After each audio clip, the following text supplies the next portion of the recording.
Hi guys, good morning. This is me, Yaya Rose. Welcome to my mini vlog. Ayan, so share ko lang sa inyo mga bay yung aking ganap kahapon. So, dalawang beses po talaga akong pabalik-balik sa city mga bay dahil po sa aking bindo. So, ayan, nasira yung kanyang queen slot. So, ayan, pinaayos ko dito sa store na to. At dito rin po ako bumibili ng mga kailangan po ng aking bindo. So, ayan po.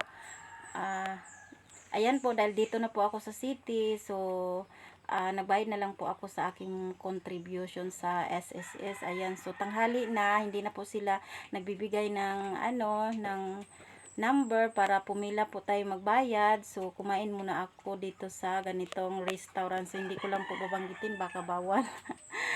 So ayan po, pumasok po ako diyan. So para sa akin medyo mahal dahil kukunti lang po yung aking budget, no? Tama lang po pangbayad sa aking Bindo Wi-Fi para ipaayos, tapos yung aking pangbayad sa SSS. So kaso lang malayo naman po dito yung mga kante na medyo affordable po sa ating bulsa. So talagang dito na lang po ako kumain. Mabuti lang at nagkasya naman yung aking budget.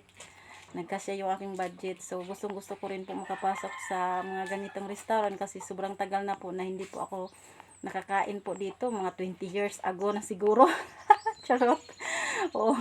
So ayan, nakakaya sana pero yun yung totoo talaga. So ganito na po pala yung mga pamamaraan nila dito sa loob bago ka magbayad ng order mo. So ayan.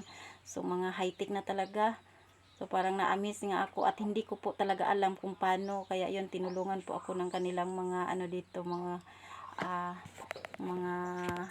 crew nila dito. So ayan, so magpakatotoo lang tayo kasi alangan naman magmamarunong, baka magmali tayo. Ang laki na pala ng na-order natin. So ayan po yung aking na-order, manok at saka kanin lang po at hamburger. Ayan, sobrang sarap ng pagkain po nila. So sulit naman po yung ating binayad. Ayan, ang hamburger nila ay sobrang sarap, parang sa ibang bansa. Nalala ko tuloy yung nandoon po ako sa ibang bansa. Ganun na ganun po talaga yung lasa ng hamburger nila. So ayan, kain po tayo. Pasensya na po at ayun.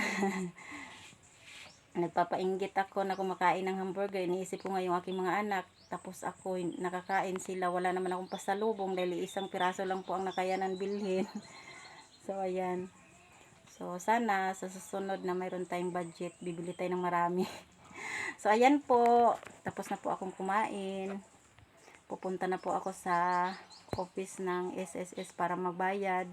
So ayan, kailangan po talaga nating pagsikapan na pag-ipunan yung ating pagtanda kasi ngayon nga medyo kaya pa natin magtrabaho, hirap na nga tayo, ano pa kung matanda na tayo, at least mayroon na tayong ipon at mayroon na tayong madudukot kahit papano. So ayan, dito na po ako sa loob.